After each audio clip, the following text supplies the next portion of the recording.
Yango ebele ya batu lelo bayebaka lisusu te kosala différence entre basala nzambe na basala nzambe te.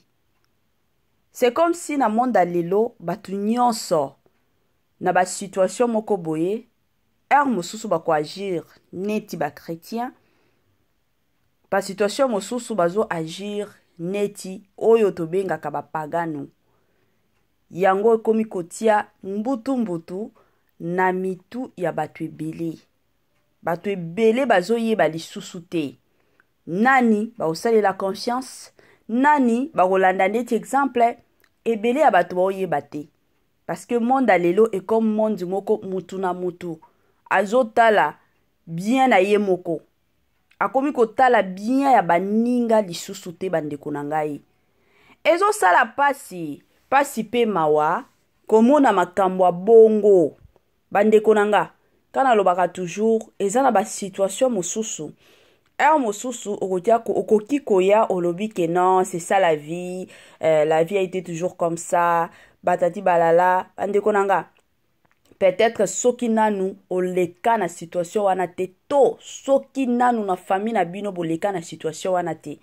Mais soki bosi boleka na ba situation ya makasi ya bongo bablo mosusu boloba non mokileza mabe. Mokileza penza mabe la famille ezo sala pasi penza pe mawa. Lelo oyo toye na papa na biso muyembi ya Nzambe. Biso toyeba papa Denis Ngombe kala toza bana mike aoyemba baotia ba miziki na ye wana toza bana mike tozo sakana boyoka banzembo na temps wana deja to bando mona en tout cas ba papa oyo nde ba papa moko bakokota na bango lola penza eza ya bango. Me bandeko nanga eza pasi pona makambo oyo lelo na lingi na bete la bino lisolo. Makambo moko ezo sala penza pasi pe mawa. Makambo moko ezo sala pasi na motema. Surtout en tant que parent. Oboti mwana. Me omona vi ya mwana na yo ekomi kobeba ka boye. E okende nango ka mabe ka boye. La famille esalaka pasi. Salut cher Bouchou, salut cher abonnés, salut cher connaissances. Salut surtout les amis de Étoiline Inès TV. J'espère que vous allez bien. Quant à moi, je suis bien, super bien par la grâce de Dieu. Chers Bouchou, chers abonnés et chers connaissances, Yalelo penza na memeli bino papa na biso Denis Ngonde. Tango to mona papa Denis Ngonde de l'autre côté, toye komona mwasi na ye, toye komona pe mwana na ye bandeko nanga kandenge boyebi auti kobala, la famille makambo eza. Ebele ya batu bakoya kotuna mama Étoiline pourquoi omemeli biso papa na biso Denis Ngonde. Makambo nini ezoleka nini isali ke non oyako beta masolo ya papa na biso. La famille, avant tokota na mozindo penza ya makambu na biso ekozala malamu mingi na ya ko sensibiliser bandeko na ngai. Na yebi que chaque fois que vidéo ya sike kotaka bato sika pe bakotaka. Yango na yeko sensibiliser bino la famille. Si c'est la toute première fois ya kokota penza na chaîne na biso, chaîne moko kitoko, chaîne ya ba analyse somo, chaîne moko ya ba information pas possible. Je vous prierai surtout de vous abonner massivement. Abonnez-vous. Cliquez aussi sur la cloche de notification pour surtout recevoir les nouveautés de notre chaîne. Aimez la vidéo, la famille, commentez et partagez. Et que ça la biso oyo penza tolobaka na biso chaque jour, chaque minute et pourquoi pas chaque seconde. Tokos makasi. Bande konanga kande na lobaka ezalaka toujours et encore malamu mingi soki ozolandaka. Mamae 2024 Gavker to yelibino solution. Bon aba problème ya trompe, fibrome, myome, kyste, règle abondante. Gavker to zalina solution. Yo oyo okota ménopause atana 65 ans na Gavker oko simba mwana. Ebongo oyo etali fertilité masculine. Ba papa to bossani binoté, faiblesse sexuelle, éjaculation précoce, insuffisance des spermes, topé agrandissement de pénis. Osaya mwasi ekimayo kimobali etelemaka bien te awa yo kayango etelemi. Ebongo oyo etali loposo, vergeture, babengi nduta, bouton, tache, acné. Gavker ba produit ya solo teint uniforme. Na 5 jours ya pamba oteli talendenge bimi kitoko na feti. Tozalina gamme complet ya kopakola, ya injection, ya comprimé, na ya suppositoire. Yeah. Ozalina problème ya hémorroïde interne, topé externe. Papa, maman, kaka na 2 jours ya pamba omoni changement total. Bon maladie ya tension, diabète, AVC, topé obésité, lobiko ezali perte de poids sans okota salle de sport. Kisi ya injection pe comprimé na Gavker bikalibela. Olingi okima suki pe mandefu ya pembe benga biso na lombango po awa tozali na solution moko durable. Ba produit na biso nyonso ezali 100% naturel pe esalemi na ba plante na ba industrie ya Angleterre pe Allemagne. Benga biso na numéro oyo plus 44 74 05 65 35 48. Gavker solution ya santé na yo. Gavker ayena ba solution ya kitoko. Gavker ayena makambo moko ya kitoko bandeko nanga. Yo belaka, yo zana posa kobota, yo penza muto salaka yo pasi, mino salaka yo pasi. Soki maladi nini bandeko nanga etungisaka yo, na osenga na yo benga kaka Gavker na système moko kitoko. Gavker bika na yo libela, babika kaka bika na yo libela na système moko kaka ya kitoko penza mingi makasi. La famille tozwana nou bakiti to vanda. Ngana lingaka toujours et encore soki bolandaka Étoile Nines TV bozalaka penza ya kovanda. Bisika nyonso bozali bozwa bakiti na bino bovandaka. Tango zo vandaka wana tia mwa mai na yo pembeni, tia mwa jus na yo pembeni, tia mwa sucre na yo pembeni. Kote mosusu ka ndenge kendaka, kote mosusu ka ndenge totambolaka, talela PR na yo. Soki moni keno eza tongo, olandaka biso o matisa pe volume, kote mosusu tiaka biloko na yo liaka bandeko nanga na système moko kaka, na système kaka ya tokos makasi. Bandeko nanga lelo toye na papa na biso Denis Ngombe. Papa na biso au cœur d'un scandale. Bandeko nanga makambo eza ebele ya kobeta lelo. Na osenga na bino bandeko nanga bo matisa volume, bo vanda penza bien. To tia mayele bisika moko, to yoka makambo yo. Tango bo yoka bongo, bo sala pe ba commentaire esunga. E osala penza malamu mingi. Parce que muto memeli biso makambo yo, eza mama ya mwana. Ayoki pasi penza ya kobota yango ye kosala keno mama leli alobi soki na vandi na makambo nga moko na koki kokufa vomie makambo yo etambola sur les réseaux sociaux bandeko basunga ngai. Makambo eza nini la famille?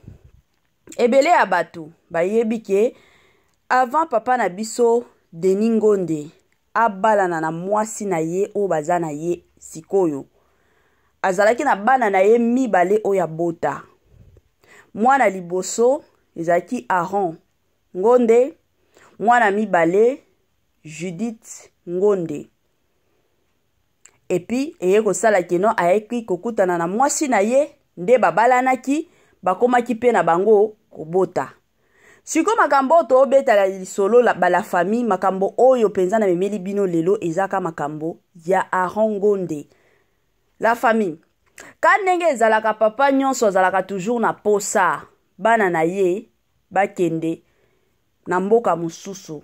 Bana na ye bazala na vie ya bien. Eyaki kosala keno bana ya papa na biso Denis Ngombe oya botaki avant mariage. mwana na ye ya mwasi Judith Ngonde bayaki kobala ye akendaki France de place avandaka ti lelo na ndako ya libala e connexion moko eyaki pour que mwana na ye Aaron akende pe États-Unis. C'est ainsi que yaki kosala keno Aaron akendaki na ye États-Unis. Na États-Unis wana bazaki na ndeko te. Mutu ayambaki ye na États-Unis ezalaki camarade ya papa na biso, donc connaissance camarade penza te, mais connaissance ya papa na biso Denis Ngonde. Sko connaissance wana ezalaki pasteur. Azalaki na église na ye na États-Unis et yaki kosala keno ye mutu ayaki penza koyamba Aaron Ngonde. Akomaki kovanda epa ya pasteur, bino moko boyebi réalité. Surtout ba réalité ya poto, la famille, kovanda epa ya mutu, ata soki aza ndeko na yo, ezalaka facile te. Parce que vie ezalaka facile te, makam nyonso ezalaka kaka mataka kitaka. Alors, tango bano vande pa ya pasteur wana, bien que makamwa mike bano zanga te, mais abando vanda. Et ko sala ke non, papa na biso Denis Ngonde, kana ba connaissance na ye, ayaki kokota na connexion ya ndeko na biso na kombo ya Nadette. Azalaki mwana mwasi, abando vanda epa ya ba parents na ye, azalaki na mukanda. Tango ba ye kozala na mwa connexion, c'est ainsi que papa na biso Denis Ngonde ayaki kotia connexion wana na mwana na ye. Atie donc connexion entre Nadette wana na Aaron Ngonde. Bazala en connexion pour que ndeko na biso ya mwasi Nadette asungaka etala kaka mwana akoli na poto, ayebi mwa réalité ya poto, ayebi koteni na kokota, koteni na kobima ba makambo wana nyonso, mwana wana ayebaki. Atie bango en connexion. Après kotia bango en connexion, bakomaki kosolola. Papa na biso Denis Ngonde ayebisi mwana na ya mobali, fongola miso. Mobali alalaka te, somo. Et kosala ke non, Aaron pe de son côté, komona, papa lobi na fongola miso, mobali alalaka te. C'est que na simbaka awa, c'est ainsi que akotaki kibolingo. Na Nadette wana. Nadette abando vande pa ya ba parents na ye. Tango bakotaki bolingo, bino moko boyebi kaka soki mwasi alingi. Bandeko nanga alingaka. Ayokaka lisusu mutu te. Surtout bolingo wana kibo mwana. La famille ezalaka somo. Aye kolinga mobali na niveau moko ekomi kosala ye liboma. C'est ainsi que ayaki kozwa diplôme d'état na ye. Après kozwa diplôme d'état na ye, ba parents balobi non, il faut continuer université. Je m'excuse. Aye koyebisa ba parents na ye ke oui, na okende nanga kovanda na ba homme. Na ovanda na ndaku te, comme ça na tanga ka université nanga na zana na ba homme, wana ozala facile. Facile na ozala concentrer makasi pour que na si sa ba étude nanga. Ba parents pe ba yaki kondima. Nzoka mwana mwasi na Aaron ba planifia deja mwasi alongwa epai na bango baluka ndako babando vandaka. Mwana batu pe baluki ndako na Aaron bakomi kovanda kibo mwasi na kibo mobali. Mwana batu Nadette vu que akoli na ye na poto, akoli na ye na États-Unis, ayebi ba makamnyonso azana mukanda, Nzambe ayepe kosunga musala pe ya kitoko eye komonana. Akomi kosala. Sikoyo, ta ya kotanga ezalaki lisusu te. Parce que na kote mosusu, ndeko na biso Aaron Ngonde abandaki kotanga te vu que azalaki na mukanda te. Donc muto bande kotanga ezalaki kaka ndeko na biso Nadette. Nde abandaki kosala. Bandeko nanga aosala, aofutaka ndako, aliesaka mobali, aolatisaka mobali yepe. Eye kosala ke na couple ya papa na biso Denis Ngonde, parmi bana na bango bana na bango o babota na mwasi na ye ya mibale oyo, mwasi na ye o ya bala. Tolo baka bongo mwasi na ye o ya bala. parmi bana na ye bino moko boyebi kaka eza na bana bonko babota moi santé ezalaka bien te yango eyaki kosala keno mwana moko ifale batinda ye mwana na kombo ya Cynthia akende na États-Unis pona kolandela ba traitement na ye. C'est ainsi que mwana ngo na États-Unis wana kovanda wapi epa ya grand frère na ye ki ye Aaron Gonde. Mwana wana na kombo ya Cynthia akotaki pe kuna akomi kovanda na ndako. Siko na ndako wana grand frère azosala te, petite sœur azosala te, muto azosala eza kaka tokobenga ye mwasi te me tokobenga makangu parce que babalanaki nanu te. Eza kaka makangu ya grand frère na kombo ya Nadette nde abandaki kosala. Jusqu'à ce que ekomi kokoma na bata moko papa avanja lobi ti sikoyo mwana nanga azaka na mukanda te nde ekosola na mwana ye fongola miso bosala mariage civil pour que ozwa mukanda soki ovandika boye na mboka wana ovanda des années sa mukanda bino moko boyebi soit bosali mariage soit bobota sikoyo kota kobota na dette abando lingana ye kobota te azalaki prête te ya kobota. Pourquoi? Parce que alingaki nanu mwa vie na bango ezala mwa bien bino moko boyebi ka bana poto mosusu mutu esalaka bien mosusu mutu mpe esalaka mwa kande boyebi. C'est ainsi que ndeko na biso Aaron Ngombe ayaki kokotisa dossier pa ya na dette alobi pour que nazwa mukanda sunganga to sala mariage civil et ko permettre ngai nazwa nini nazwa mukanda. Bandeko nanga mwasi pe na kibolingo ka ndenge zalaka andimi bakendo sala mariage civil sans que famille na bango eyeba, sans que mobali afuta dot. Selon ba réseau ya mobali ezalaki keno soki na zwi mukanda na kozwa musala na bando salaka soki na komi kosala wana na kofuta dot mbala moko. Bon, mwasi pe andimi bakie kosala mariage civil na bango na Kunzu.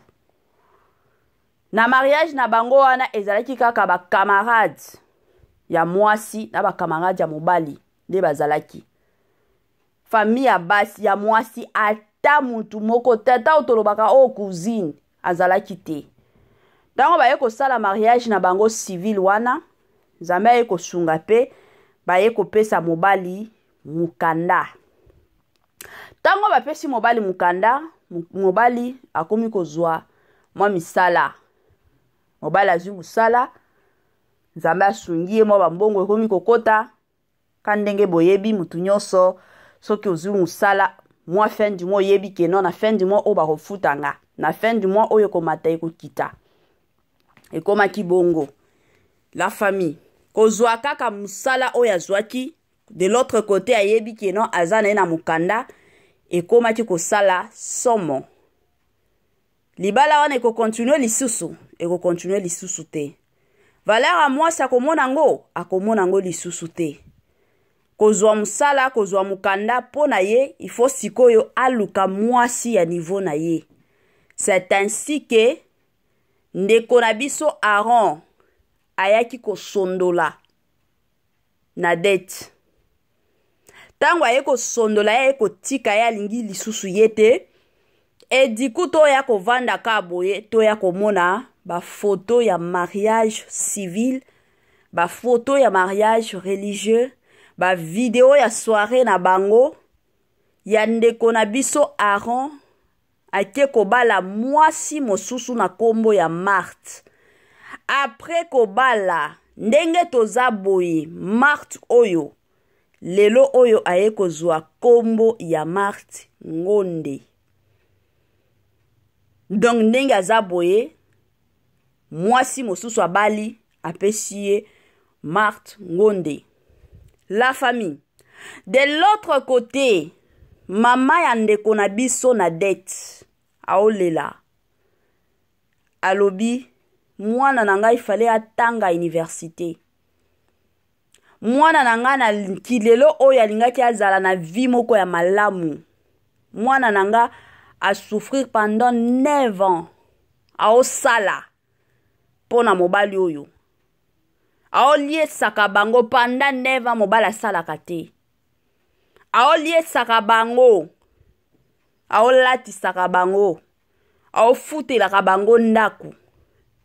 Mais botala merci oyo famille Ngonde eye kofuta ndeko na biso na dette.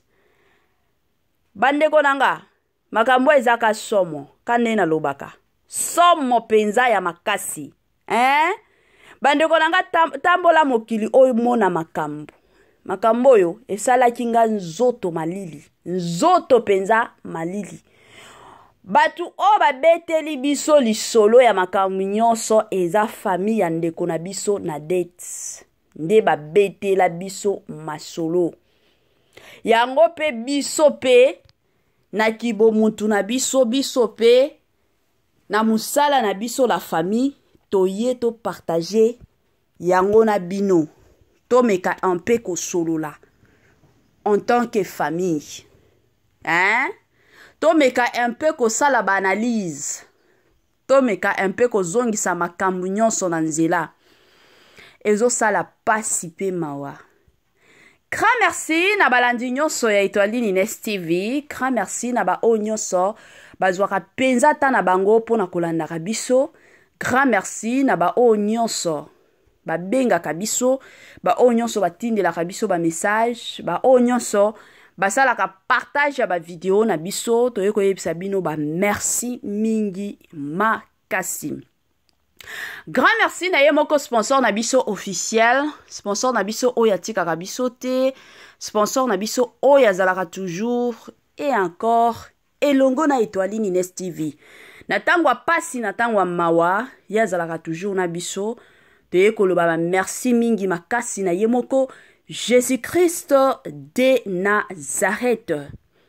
Bambote nanga na ye moko Linda Bukulu ya ba Linda. Bambote nanga na madame Céline Kaba. Bambote nanga na madame Judith Diampovisa. Bambote nanga na ye moko madame Sidonia Siala, madame Marie-Josée Tchala, madame Bijou na pesibino bambote bisika nyonso bolandaka biso. Bambote nanga na bamama nanga chérie.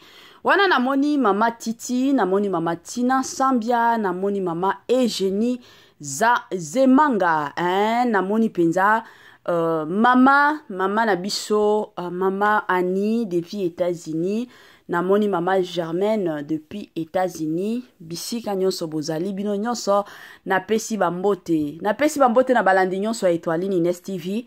Ata soki na mentionné kombo na yote, mais yebaka keno Etoile Nines TV apesi bino bambote na système moko ya kitoko penza mingi makasi. Voilà.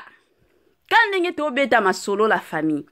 E osala pasi penza ya mukete, me pasi penza ya munene. Makambo yo bandeko nanga, tango ba betelinga lisolo, en tout cas na yokaki pasi. Et ça la kinga pasi na motema, surtout en tant que parent. Okolisi bana, surtout mwana mwasi. Kolisi penza mwana yebike mwana oyo, tango okola, bakoya kobala ye. Tango bayaka kobala mwana mwasi, ezalaka honneur pona mama. Tango pe mwasi kendanga na ndako libala vandi 5 ans, 10 ans, 20 ans, ezalaka honneur ya mama ya makasi. Batu nyonso baoloba mama oyo ateya bana na ye kitoko. Tala bana bavandi na bandako libala. Mais esalaka pasi okolisi mwana ye kolinga mobali moko boye, nzoka mobala ngo azoya na vie ya mwana na yo pona koya kobebisa. Azoya na vie ya mwana pona makambo mosusu. Bandeko nanga esalaka pasi penza na motema. Mosusu soki na mitié na place ya mama ya na dette, la famille aoyoka pasi. Surtout koya komona lelo, peut-être ataka ndenge mwana babalanaki na kunzu lelo oyo mobali azwi musala alobi kena ya konore sikoyo mwasi oyo asunga ngai elingaki ezala bien makasi ke lelo osondoli mwasi oyo apesa yo mukanda, mwasi oyo banoliesa yo pendant 9 ans ofutelaka yo ndako aolatisaka yo. Mais lelo oyo merci ya makasi oyo kopesa ye eza kosondola ye. Rendez-vous à ne pas manquer le 19 mai 2024 au stade de Martyr avec le pasteur Moïse Mbiye. Bienvenue, bienvenue, welcome, welcome, karibu kwa wote. L'invitation est cordiale à tout le monde, la famille dans mutu nyonso openza azalaka na posa okota na mozindo ya prière. Rendez-vous le 19 la famille na stade de Martyr avec le pasteur Moïse Mbiye. Jour wana bandeko nanga, adoration sur adoration, louange sur louange. Jour wana batu oyo babelaka, batu oyo bakota ba jeune na ba jeune ba priya ba solution exactement. Jour le 19 la famille et Kozalande Somo, stade des martyrs. Est-ce que vous êtes prêts? Est-ce que vous êtes prêtes? Wana toromo nanakaka le 19 mai na stade de martyrs avec le pasteur, le plus grand pasteur surtout de la République démocratique du Congo na stade de martyrs.